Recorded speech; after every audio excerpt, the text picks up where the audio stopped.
Hello everyone, welcome to my channel. This is my first video. Mathematics related ஆன question ரெகுலராக upload பண்ணிக்கொண்டே இருப்பேன். Especially advance லெவலுக்கான question தொடர்ந்தும் வந்து கொண்டே இருக்கும். ஸோ உங்களால் முடிஞ்சளவு சப்போர்ட் ஒன்று தாங்க. ஈஸியாக அண்டர்ஸ்டாண்ட் பண்ணி உங்களால் படித்துக்கொள்ள இயலுமென்று நான் நம்புகிறேன். டுடே ஒரு பகுதி பின்னத்திலிருந்து ஒரு சிம்பிளான கொஸ்டின் ஒன்று பார்ப்போம். பகுதி பின்னம் என்று நீங்கள் எடுத்துக்கொண்டீங்கன்னா இது வந்து ஈஸியான சப்ஜெக்ட் தான். பகுதி பின்னம் வந்து உங்களோட ஃபர்ஸ்ட் செமிஸ்டரும் செகண்ட் செமிஸ்டர்லேயும் வந்து தொடர்ச்சியாக வர கொஸ்டின். அதே நேரம் வந்து தொகையீட்டிலேயும் இந்த பகுதி பின்னத்தின் செல்வாக்கு இருக்குது. ஸோ தொகையீடுகள் படிக்கும்போது அங்கே எப்படி யூஸ் பண்ணுறேன்னு பார்ப்போம். இப்போ இந்த கொஸ்டினை வந்து எப்படி சால்வ் பண்ணுறோன்னு பார்த்துக்கொள்வோம். பகுதி பின்னத்தை வந்து நாங்கள் 3 கேட்டகரியாக டிவைட் பண்ணுவோம். ஃபர்ஸ்ட் கேட்டகரி என்னென்னா கீழே இருக்கிற அது கூடிய அடுக்குன்னு சொல்கிறது. நாங்கள் எக்ஸுக்கு மேலே எத்தனையாவது அடுக்கு கூட இருக்கோ அது நாங்கள் அது கூடிய அடுக்குன்னு சொல்ல போகிறோம். எக்ஸினுடைய அது கூடிய அடுக்கை வச்சு கொண்டு தான் 3 கேட்டகரியாக டிவைட் பண்ண போகிறோம். ஃபஸ்ட் நான் வந்து ஜிஎஃப்எக்ஸ் என்ற ஒரு சார்பு வைக்கிறேன். ஜிஎஃப்எக்ஸ் மேலே ஒரு எஃப்எஃப்எக்ஸ் என்று வச்சுக்கொள்கிறேன். ஃபர்ஸ்ட் கேட்டகரியில் வந்து நான் எஃப்எஃப்எக்ஸ் என்று சொல்கிறது எஃப்எஃப்எக்ஸ் என்று சொல்கிற சார்பு, அதாவது எஃப்எஃப்எக்ஸின் எக்ஸினுடைய அது கூடிய அடுக்கு ஜிஎஃப்எக்ஸை விட சின்னனாக இருந்துச்சுண்டா. ஜிஎஃப்எக்ஸினுடைய அது கூடிய அடுக்கையை விட சின்னனாக இருந்ததுண்டா அதை வேறொரு ஐடியாவில் சால்வ் பண்ண போகிறோம். அப்போ அது ஒரு கேட்டகரி. ரெண்டாவது கேட்டகரி பார்த்தீங்கன்னா எஃப்எஃப்எக்ஸும் மேலேங்கிலையும் இருக்கிற அது கூடிய அடுக்கு சேமாக இருக்கும். மேலே எக்ஸ் சர்க்கம் இருந்தேன்னா கீழையும் வந்து எக்ஸ் சர்க்கம் இருக்கும். எக்ஸ் கணம் இருந்தேன்னா கீழையும் வந்து எக்ஸ் கணம். ஸோ மேலேங்கிலையும் சேம் அடுக்கு நாங்கள் பார்ப்போம். நெக்ஸ்ட்டு வந்து மேலே இருக்கிற எக்ஸினுடைய அது கூடிய அடுக்கு கீழே இருக்கிற எக்ஸினுடைய அது கூடிய அடுக்கும் விட பெருசாக இருக்குன்னு பார்ப்போம். இந்த 3 கேட்டகரியையும் வச்சு கொண்டு தான் இந்த பகுதி பின்னம் வந்து ஸ்டெப் பை ஸ்டெப்பாக செய்ய போகிறோம். ஸோ இப்போ நாங்கள் இந்த கொஸ்டினை பார்த்தீங்கன்னா இது வந்து 2வது கேட்டகரியிலே இருக்குது. மேலே பார்த்தீங்கன்னா எக்ஸ் வர்க்கம் இருக்குது. அப்போ எக்ஸினுடைய 2ஆம் அடுக்கு. கீழே பார்த்தீங்கன்னா நீங்கள் மல்டிபிள் பண்ணி தான் பார்க்க போகிறோம். மல்டிபிள் பண்ணி பார்த்தோம்னா இதில் எக்ஸ் ஸ்கொயர் வந்துடும். எக்ஸ் ஸ்கொயர் வந்துச்சுன்னா இங்கேயும் ஒரு 2ஆம் அடுக்கு இருக்குது, மேலேயும் ஒரு 2ஆம் அடுக்கு. அப்படி பார்க்கும்போது டோட்டலாகவே மேலேங்களையும் சேம் அடுக்கு தான் இருக்குது. ஸோ சேமான அடுக்கு இருந்ததுண்டா நாங்கள் முன்னுக்கு ஒரு மாறிலி என்று சேர்ப்போம். அந்த மாறிலியை கேபிட்டல் ஏ என்று வச்சுக்கொள்வோம். இங்கே நாங்கள் யூஸ் பண்ணுற எல்லா லெட்டர்ஸும் வந்து கேபிட்டல் தான் இருக்கணும். ஸ்மால் லெட்டர்ஸ் வந்து யூஸ் பண்ண மாட்டோம். இதில் நாங்கள் சமன் போட மாட்டோம், சர்வ சமன் போட்டுக்கொள்வோமே, சர்வ சமன். இப்போ மேலேயும் கீழேயும் வந்து அது கூடிய அடுக்க பார்க்க போகிறோம். ஓகே, அப்போ மேலே எக்ஸின் வர்க்கம் இருக்குது, கீழே எக்ஸின் வர்க்கம். அப்போ நாங்கள் போட போகிறோம் ஏ என்ற ஒரு மாறிலி ஆட் பண்ண போகிறோம். என்ன ஒரு விஷயம் கவனித்து கொள்ளணும், பகுதி பின்னத்தை நாங்கள் வந்து தீர்க்க விழிக்கிற நேரம் கீழே காரணிப்படுத்தப்பட்டிருக்காண்டு பார்க்கணும். இஞ்சங்களுக்கு காரணிப்படுத்தப்பட்டு தான் இருக்குது. அப்படி காரணிப்படுத்தப்படாத சந்தர்ப்பத்தில் நீங்கள் காரணிப்படுத்தி போட்டு தான் பிறகு எக்ஸினுடைய அது கூடிய அடுக்குகளை நீங்கள் பார்க்கணும். ரைட்டோ? அப்போ காரணிப்படுத்தப்பட்டிருக்கு. அடுத்த கட்டம் நாங்கள் பார்க்க போகிறது, ஓகே, கீழே இருக்கிற அடுக்கை விட மேலே இருக்கிற அடுக்கு என்ன மாதிரி இருக்கிறார்? கூட இருக்கிறாரா, குறைய இருக்கிறாரா, இல்லை சமனாக இருக்கிறாரா? இங்கே கூட சமனாக இருக்குது. அப்போ சமனாக இருந்தால் ஒரு ஏ என்ற ஒரு மாறிலி ஆட் பண்ண போகிறோம். இனி அங்கால பேலன்ஸாக இருக்கிற காரணிகள் அப்படியே வரப்போகுது, தனித்தனியாக போடுறோம் பேலன்ஸாக இருக்கிற காரணிகளை. ரைட், இனி என்ன செய்ய போகிறோம்டா கீழே பார்த்தீங்கன்னா எக்ஸையா உண்டு. இனி நாங்கள் தனித்தனியாக போட்ட காரணிகள அடுக்குகளை பார்த்து மேலே போட வேண்டியது கீழே இருக்கிறத விட்ட ஒரு அடுக்கை குறைச்சி போடணும். அதாவது இப்போ எக்ஸையா ஒன்றில் எக்ஸினுடைய அது கூடிய அடுக்கு உண்டு, எக்ஸின் 1ஆம் அடுக்கு தான் இருக்க போகுது. அப்போ எக்ஸின் 1ஆம் அடுக்கை நாங்கள் என்ன ஒரு அடுக்கை குறைச்சி விட்டோம்னா 1ஆம் அடுக்குல இருந்து ஒன்று குறைஞ்சிட்டா 0ஆம் அடுக்குன்னு வந்துடும். இப்போ 0ஆம் அடுக்கு என்னென்னு சொல்ல போகிறோம், ஒரு மாறிலின்னு தான் சொல்லுவோம். அதாவது இங்கே பாருங்கோ, இப்போ பிஎக்ஸ் என்று வச்சோம்டா ஒரு அடுக்கை குறைச்சி விடுங்கோ, பிஎக்ஸ் நோட் கொண்டு வந்துடுவேன். பிஎக்ஸ் சொல்றது 1ஆம் அடுக்கு தானே, ஒரு அடுக்கை குறைச்சோம்னா எக்ஸ் நோட். எக்ஸ் நாட்டின் பெருமானம் என்ன 1. அப்போ பி என்ற ஒரு மாறிலி மட்டும்தான் வரப்போகுது. ரைட்டா, பி என்ற ஒரு மாறிலி ஒன்று மட்டும்தான் உங்களுக்கு வரப்போகுது. ரைட், அப்போ மேலே இதில் அட் பண்ணுற நாங்கள் போகிறது ஒரு மாறிலி மட்டும் அட் பண்ணுவோம். அந்த மாறிலியில் வந்து நான் பி என்று வச்சுக்கொள்கிறோம். ஏன் பி என்றா ஏ கேபிட்டல் ஏக்குன்னு யூஸ் பண்ணிட்டோம். அப்போ அடுத்ததாக இருக்கிறது கேபிட்டல் பி. அப்போ அதை நான் யூஸ் பண்ணுறேன். அதே மாதிரி தான் எக்ஸாக கொண்டு இருக்குது. அதே முட ஒரு அடுக்கை குறைச்சி போடணும். அப்போ எக்ஸாக கொண்டு முதலாம் படி ஒரு அடுக்கை குறைச்சி விட்டோம்டா அது மேலே மாறிலி தான் அட் பண்ண போகிறோம். அதை அவர் நான் கேபிட்டல் சி என்று வச்சுக்கொள்கிறோம். Capital C. Right right. இன்னொரு ஸ்டெப்பில் அப்படியே நாங்கள் எழுதி கொள்ளுவோம். இனி சிம்பிள். நீங்கள் என்ன செய்ய போகிறீங்கன்னா இனி அடுத்தது பொமசி எடுக்க வேண்டியதுதான். பொமசி எடுத்துக்கொண்டு செஞ்சோம்டா சரி. ரைட், எக்ஸாக 1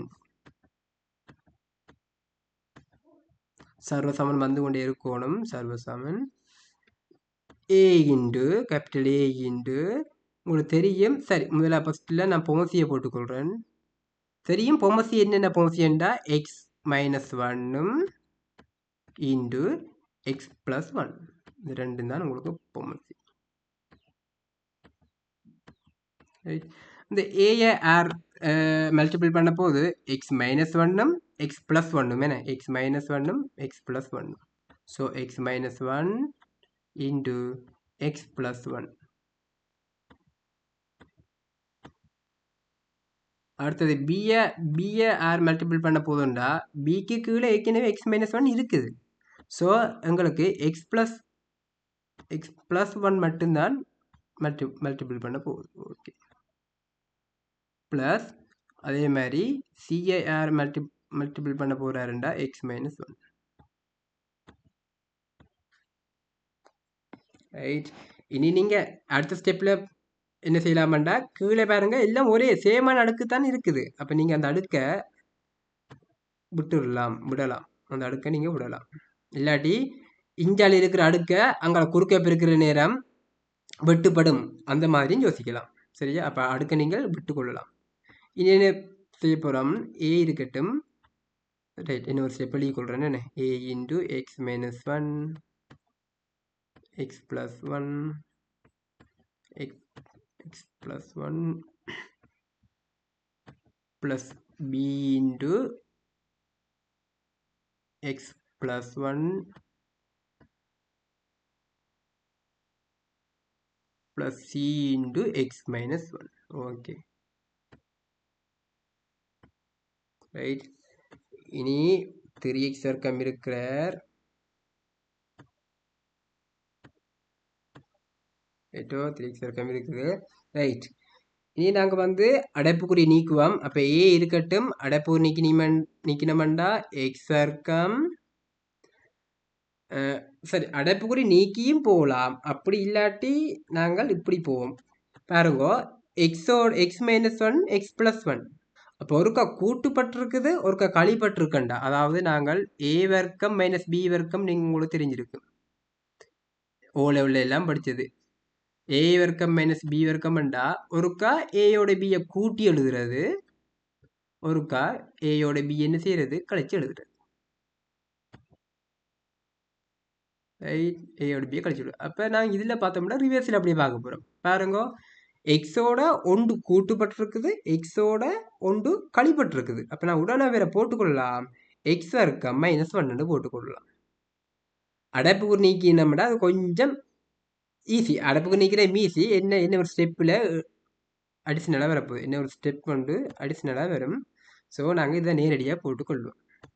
அடுத்தது அவரே அடைப்புக்குறி நீக்கி கொள்ளுவோம். என்ன வரப்போகுது, பிஎக்ஸ் சக பி சக CX minus C. Okay, minus C என்று வந்துருக்கு. 3x வர்க்கம்.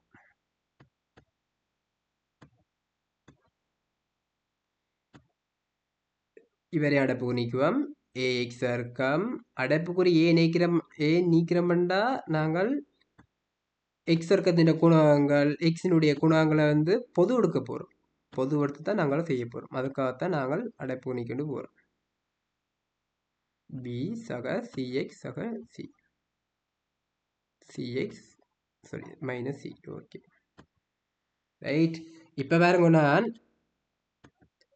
இதில் வந்து 3x வர்க்கம் இருக்க போது நம்மள எக்ஸ் வர்க்கம் எல்லாத்தையும் வந்து உண்டாக்குறேன். எக்ஸ் வர்க்கம் எல்லாத்தையும் உண்டாக்கினேன். அஞ்சு பாருங்க, எக்ஸ் வர்க்கம் சொல்றது புலத்திலையும் ஒரே ஒரு இடத்துல மட்டும்தான் எக்ஸ் வர்க்கம் இருக்குது. அப்போ எங்களுக்கு அவர் அப்படியே தான் பெற போறார், ஏஎக்ஸ் வர்க்கம். அங்கே பிஏ பார்த்தோம்ட்டா பாருங்க, இங்க ஒரு பி இங்க ஒரு பி இருக்குது. ஸோ அந்த ரெண்டு பேர்லையும் ஒரு எக்ஸை பொது கொடுத்தோம்டா பி சக சி என்று வரப்போகுது. பி சக சி எக்ஸை பின்னுக்கு எழுதி கொள்வோம். எக்ஸை பின்னுக்கு எழுதி கொள்வோம். அதாவது எக்ஸினுடைய குணகம்தான் பி சக சி. அதனால தான் எக்ஸை நாங்கள் பின்னுக்கு எழுதி கொள்கிறோம். ரைட். அங்கே மாறிலியை பார்த்தீங்கன்னா என்னென்ன இருக்குது? மாறிலி மைனஸ் ஏயும் சக பி மைனஸ் சி, அவ்வளோதான். ரைட். இனி நாங்கள் என்ன செய்ய போகிறோம்டா, எக்ஸ் வர்க்கத்தின் குணகங்களை சமப்படுத்துவோம். அப்போ நாங்கள் தமிழில் எழுதி கொண்டு நிற்க தேவையில்லை. எக்ஸ் வர்க்கம் போட்டுட்டு எக்ஸ் வர்க்கத்தின் குணகத்தை சமப்படுத்துவோம். ஓகே, அம்பூரியை போட்டு விடுவோம். ரைட். எக்ஸ் வர்க்கத்தின் குணகத்தை பார்த்தீங்கன்னா வலப்பக்கம் என்ன இருக்குது? ஏ. இடப்பக்கம் என்ன இருக்குது? எக்ஸ் வர்க்கத்துக்கு முன்னாலே இருக்கிறது 3 தான் இருக்குது. அப்போ ஏ சமன் 3. எங்களுக்கு டிரெக்டாகவே ஏ சமன் 3 சொல்றது வந்துட்டு. ரைட். அடுத்தது எக்ஸினுடைய குணகம். ரைட்டோ, எக்ஸினுடைய குணகம். ரைட். எக்ஸினுடைய குணத்தை பார்த்தீங்கன்னா வலப்பக்கம் பி சக சி. இடப்பக்கம் பார்த்தீங்கன்னா இங்கே எங்களுக்கு எக்ஸ் என்ற டேர்மே இல்லை, எக்ஸே இல்லை. எக்ஸ் என்ற உறுப்பு இல்லை, மாறிலி என்ற உறுப்பு இல்லை. அப்போ அந்த சரியா, அப்போ இந்த எக்ஸை பாருங்க, அதாவது இந்த எக்ஸ் என்ற உறுப்பு வந்து இல்லாமல் போனதுக்கான ரீசன் இந்த வலப்பக்கம் எழுதுகிறோம் பார்த்துக்கொள்ளுங்க. இந்த உறுப்பு எப்படி போகும்டா, எக்ஸை வந்து ஒரு பூஜ்ஜியம் என்ற குணத்தால் பெருக்கிற நேரம் மட்டும்தான் இந்த உறுப்பு என்ன செய்யும், இல்லாமல் போயிருக்கு. அப்போ நாங்கள் பி சக சியை நாங்கள் டிரெக்டாகவே போட்டுக்கொள்ளலாம் 0. ஏன்டா அங்கே எக்ஸ் என்ற உறுப்பு இல்லை. அப்போ இந்த குணகம் எக்ஸின் குணகம் கட்டாயம் 0வாக தான் இருந்திருக்கு. ரைட். அடுத்தது நான் இவரை எழுதி கொள்கிறேன். எக்ஸ் நோட்டு வைக்காம நான் தமிழில் மாறிலி என்று எழுதி கொள்கிறேன். மாறிலி எக்ஸ் நோட்டின் குணத்தையும் நீங்கள் சமப்படுத்தலாம். நான் தமிழில் மாறிலி என்று நான் எழுதி கொள்கிறேன். ரைட்டோ, மாறிலி. மாறிலி என்று எழுதி கொண்டோம்டா. ரைட். இங்கே பார்த்தீங்கன்னா மாறிலி என்ன இருக்குது? மைனஸ் ஏ சக பி மைனஸ் சி சமன். இங்காலையும் பார்த்தீங்கன்னா மாறிலி இல்லை இடப்பக்கம். ஸோ அவரும் 0. ஸோ இவரை நான் வந்து முதலாம் சாம்பாடு வச்சுக்கொள்கிறேன், இவரை நான் 2ஆம் சாம்பாடு வச்சுக்கொள்கிறேன். அப்படி இல்லாட்டி 2ஆம் சாம்பாட்டில் ஏக்குன்னு தெரிந்த நான் 3 அப்போ அவரை கொண்டு போட்டுட்டு நாங்கள் என்ன செய்யலாம், ஏக்கு மேலே அதில் 3 கொண்டு பிரதி இட்டு போட்டு பார வரை 10ஆம் சாம்பாடு வச்சுக்கொள்ளலாம். So B minus C equal to 0, B minus C equal to 3 என்று வரப்போகுது. B minus C equal to 3. So இப்போ வேற நாங்கள் 2ஆம் சாம்பாடு வச்சுக்கொள்ளும். ரைட். ரைட். இங்கே எழுத போகிறேன். இப்போ பாருங்க, நான் முதலாம் சாம்பாட்டில் பாருங்க பி சக சி இருக்குது, 2ஆம் சாம்பாட்டில் பி சய சி. அப்போ என்ன செய்வோம், 1 2 கூட்டி விடுவோம். 1 2 கூட்டி விட்டோம்டா நீங்கள் கூட்டி காட்டணுன்ற அவசியம் இல்லை. கூட்டி காட்டணுன்ற அவசியம் இல்லை, என்ன அந்த ஸ்டெப்புக்கு மார்க்ஸ் இருக்காது. ரைட். அப்போ நீங்கள் என்ன செய்வீங்க, இவர் கூட்டி விட்டீங்கன்னா சரி, நான் வந்து கூட்டியே காட்டுறேன். சரியா, நான் கூட்டியே காட்டுறேன். பி சக சி அதோட சக பி மைனஸ் சியை கூட்டுறேன். முதலாம் சாம்பாடு 2ஆம் சாம்பாடு. ஸோ இடப்பக்கம் இருக்கிற இடப்பக்கம் கூட்டிட்டோம் சமன். வலப்பக்கம் முதலாம் சாம்பாட்டில் 0 இருந்தது, 0 ப்ளஸ் 2ஆம் சாம்பாட்டில் 2ஆம் சாம்பாட்டில் 3 தானே, நான் நல்ல காலம் இதில் 3 இது 3. ரைட். இது 3. Right. B minus C equal to 3 என்று வரப்போம். 3. ஸோ இப்போ மைனஸ் சி சி விட்டு போடும், என்ன விட்டுறதை இப்படி போடுவோம். பட் இவரையும் வெறும் கேன்சலண்டா 2b ஈக்குவல் டு 3. நீங்கள் கூட்டி காட்டுறது மட்டும் தேவையில்லை. 1 2 கூட்டுறன்னு அம்புக்குறி போட்டு 2b ஈக்குவல் டு 3 என்றே போட்டுக்கொள்ளலாம். ஸோ b ஈக்குவல் டு நான் உங்களுக்கு பிளாங்கோன் பண்ணுறபடியே நான் அப்படியே போடுறேன். ஓகே 3 இனி என்ன செய்ய போகிறோம்? b சமன் 3 b சமன் 3 சமன்பாடு எங்கேயும் கொண்டு பிரதி விடுவோம். ஐ சமன்பாடு என்ன சமன்பாடை கொண்டே போடுவோம்? ரைட் முதலாவதுல கொண்டே போட்டு விடுவோம். என்ன சமன்பாடு ஒன்றில் பிரதி விடுக. ஒன்றில் நாங்கள் வந்து என்ன செய்ய போகிறோம்? பிரதி விட போகிறோம். இதுக்கெல்லாம் ஸ்டெப், இந்த ஸ்டெப்புக்கெல்லாம் மார்க்ஸ் இல்லை. பி 3 சமன்பாடு ஒன்றில் பிரதியிடுக இதுக்கெல்லாம் மார்க்ஸ் இல்லை. ஸோ நீங்கள் நார்மலாகவே செய்யலாம். நான் இந்த உங்களை பிளாங்கோட மண்டபடியாக நான் இப்படி போகிறேன். ரைட் பிரதிவிடுக பிரதிவிடுக ரைட். இப்போ பி சகசி ஏக்குன்னு உங்களுக்கு தெரியும் 0 தான் இருந்தது. இப்போ பிக்கு பதிலாக நாங்கள் என்ன போட போகிறோம்? 3 so C equal to -3 C equal to 0, C equal to -3 so எல்லாம் நாங்கள் கண்டுபிடிச்சிட்டோம். இனி நீங்கள் பகுதி பின்னத்தில் கொண்டே போடணும். பகுதி பின்னத்தை அப்படி எழுதுகிறேன் பாருங்கோ. ரைட் அவரை நான் கலர் சேஞ்ச் பண்ணி எழுதுகிறேன். சரி 3x வர்க்கம் இந்த பகுதி பின்னம் கட்டாயம் உங்களுக்கு தெரிஞ்சிருக்கணும். ஏன்னா தொகையீடு நீங்கள் செய்கிற நேரம் தொகையீட்டில் பகுதி பின்னத்தின் பிரயோகம் வரும். அதை பகுதி பின்ன முறையாக செஞ்சு போட்டு தான் நீங்கள் தொகையிட ஈஸி. அப்போ பகுதி பின்ன தொகையீட்டில் பகுதி பின்னம் வரும். நீங்கள் பகுதி பின்னத்தை இப்படியாக தெரிஞ்சிருக்கோம். ரைட் ஏ 3 என அப்போ ஏக்கு பதில் போட போகிறோம் 3 ப்ளஸ் பி என்று சொல்கிறது 3 ஓகே அவரை 3 கீழே x -1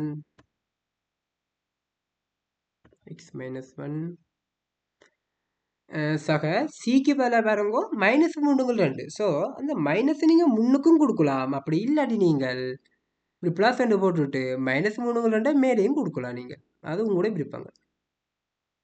-3 நீங்கள் மேலேயும் கொடுக்கலாம். அப்படி இல்லாட்டி முன்னுக்கு ப்ளஸ் -1 கொடுக்கலாம். சரியோ ரைட் எக்ஸ் ஆக உண்டு. இது பகுதி பின்னத்தில் ஈஸியானது ஒன்று தான் இது. அதில் இந்த பகுதி பின்னத்திலேருந்து வேறொரு பகுதி பின்னத்தை உயிர்த்தெறிகிறது அதுகளெல்லாம் இருக்குது. ஸோ அதுகளெல்லாம் நாங்கள் இனி வேறு வீடியோஸில் வந்து தொடர்ச்சியாக பார்த்து கொண்டு வருவோம். இதில் இனி சொல்கிறது கொண்டு இல்லை.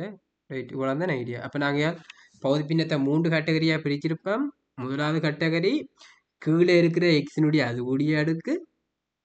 முதலாவது நான் பார்க்க வேண்டியது முதல்ல கீழே காரணிப்படுத்தப்பட்டிருக்கா. காரணிப்படுத்தப்படாட்டி என்ன செய்யும்? நீங்கள் காரணிப்படுத்தணும். அது முதலாவது செய்ய வேண்டியது. அடுத்த கட்டம் நீங்கள் பார்க்க போறீங்க கீழே இருக்கிற மேலே இருக்கிற எக்ஸினுடைய அது கூடிய அடுக்கு கீழே இருக்கிற எக்ஸினுடைய அது கூடிய அடுக்கு விட சின்னனா இருக்குதா, இல்லாட்டி மேலே இருக்கிற அடுக்கு கீழே இருக்கிற அடுக்கை விட சமனா இருக்குதா, இல்லாட்டி மேலே இருக்கிற அடுக்கு கீழே இருக்கிற அடுக்கை விட கூடவா இருக்குதா. அந்த 3 கேட்டகரியும் பார்க்கணும். கூடவா கீழே இருக்கிற அடுக்கை விட மேலே இருக்கிற அடுக்கு வந்து கூடவா இருந்துட்டா அது கொஞ்சம் டிஃப்ரெண்டாக வரும். அதாவது மேலேங்கிலையும் அடுக்கு சமனாக வரும்போது ஏ என்ற ஒரு மாறிலி மட்டும் இல்லை சேர்த்துருக்கிறோம். கீழே இருக்கிற அடுக்கை விட மேலே இருக்கிற அடுக்கு அது கூடிய அடுக்காக இருந்தது. அதாவது இப்படி இப்போ ஒரு முதலாம் அடுக்கு இருக்குன்னு வைங்க. சரி இப்போ கீழே வந்து சரி எக்ஸின்ற வர்க்கம் இருக்குது, 2ஆம் அடுக்கு இருக்குது, மேலே ஒரு 3ஆம் அடுக்கு இருக்குன்னு வைங்க. இப்போ இங்கே பார்த்தீங்கன்னா இது எந்த கேட்டகரிக்குள்ள வரப்போகுது? 3ஆவது கேட்டகரி. கீழே இருக்கிற அடுக்கை விட மேலே இருக்கிற அடுக்கு கூட. எத்தனை அடுக்கு கூட? ஒரே ஒரு அடுக்கு தானே கூட.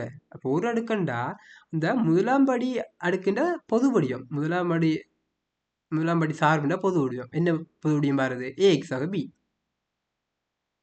2ஆம் படி சார்புண்டா பொது வடிவம் ஏஎக்ஸ் வர்க்கம் சக பிஎக்ஸ் சக சி. இப்போ அதுகளை பொறுத்து சாரி பிஎக்ஸ் சக சி. ரைட் இப்போ அதுகளை பொறுத்து அந்த முன்னுக்கு நாங்கள் ஆட் பண்ண வேண்டியது மாறும். ஸோ இங்கே ஒரு அடுக்கு கூடண்டபடியாக முன்னுக்கு ஏஎக்ஸாக பி என்று ஆட் பண்ணுவீங்க. ஏஎக்ஸாக பி ஆட் பண்ணி போட்டு பிறகு வளமையாக செய்கிற மாதிரி கீழே அந்த காரணிகள் வரப்போகுது. கீழே இருக்கிற காரணி வரும். மேலே என்ன செய்ய போறீங்க? அடுக்க குறைச்சி போட போறீங்க. அடுக்க குறைச்சி போட்டீங்கன்னா கீழே முதலாம் படி மேலே குறைச்சிங்கண்டா இல்லை மாறிலி தான் வரப்போகுது. ஸோ எக்ஸ்ஐ ஒன்று அடுத்த சி யூஸ் பண்ண போகிறோம். ஏயும் பியும் யூஸ் பண்ணிட்டோம். இனி சி இஞ்சால ஒரு டி இந்த மாதிரி தான் வரும். ஸோ இப்படியான கொஸ்டின் வந்து நாங்கள் இனி வர வீடியோஸில் வந்து பார்த்துக்கொள்வோம். கொஞ்சம் ஈஸியாக விளங்கி கொள்ளக்கூடிய மாதிரி இருந்திருக்குமென்று நம்புகிறேன். ஸோ சப்ஸ்கிரைப் பண்ணி கொள்ளுங்க. உங்களால் முடிஞ்சளவு ஒரு சப்போர்ட் தாங்க. ரைட்.